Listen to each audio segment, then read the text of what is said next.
Everyone, বিনামূল্যে নজর নিয়ে আজকে আপনাদেরকে আমি বলবো কিভাবে আপনারা খুব আরোহী মিম, এটা কি সত্যি নাকি নিখুঁত কোনো প্রযুক্তির কারসাজি? সোশ্যাল মিডিয়ায় ছড়িয়ে পড়েছে একটি চাঞ্চল্যকর ভিডিও, যেখানে দেখা যাচ্ছে বাংলাদেশের জনপ্রিয় মডেল ও ছোট পর্দার অভিনেত্রী আরোহী মিমকে এক ধরনের বিতর্কিত ডিজিটাল প্ল্যাটফর্মের বিজ্ঞাপনে। দর্শকরা বিভ্রান্ত, কেউ বলছেন এটা তো মিমি, আবার কেউ বলছেন না, এটা আসলেই সন্দেহজনক কিছু।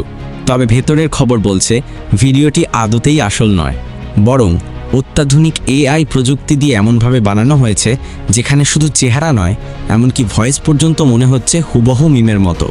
বর্তমানে এমন প্রযুক্তি তৈরি হয়েছে যা দিয়ে কাউকে অনায়াসে অন্য কিছুর সঙ্গে মিশিয়ে দেওয়া যায় এবং সেটাকেই বানিয়ে ফেলা হয় যেন সেটি বাস্তব ভিডিও।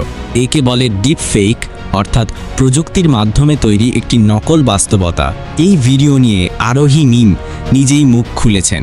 তিনি জানিয়েছেন এই ভিডিওর সঙ্গে তার কোনো সম্পর্ক নেই, এটি সম্পূর্ণ এআই দিয়ে তৈরি এবং তার ভাবমূর্তি নষ্ট করার একটি অপচেষ্টা।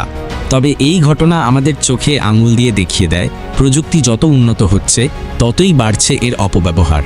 বিশেষ করে সোশ্যাল মিডিয়ায় ভাইরাল হওয়া যে কোনো ভিডিওকে এখন যাচাই না করে বিশ্বাস করা বিপজ্জনক হতে পারে। আপনি কি ভাবছেন এই বিষয়ে? এই ভিডিওটা দেখে কি আপনি প্রথমে বিশ্বাস করেছিলেন যে ওটাই আসল মিম? কমেন্টে জানান আপনার মতামত। আর এমন ভিডিওর ফাঁদে পড়ার আগে অবশ্যই ভালোভাবে যাচাই করে নিন। ভুল তথ্য যেন ছড়িয়ে না পড়ে সেই দায়িত্ব আমাদের সবার।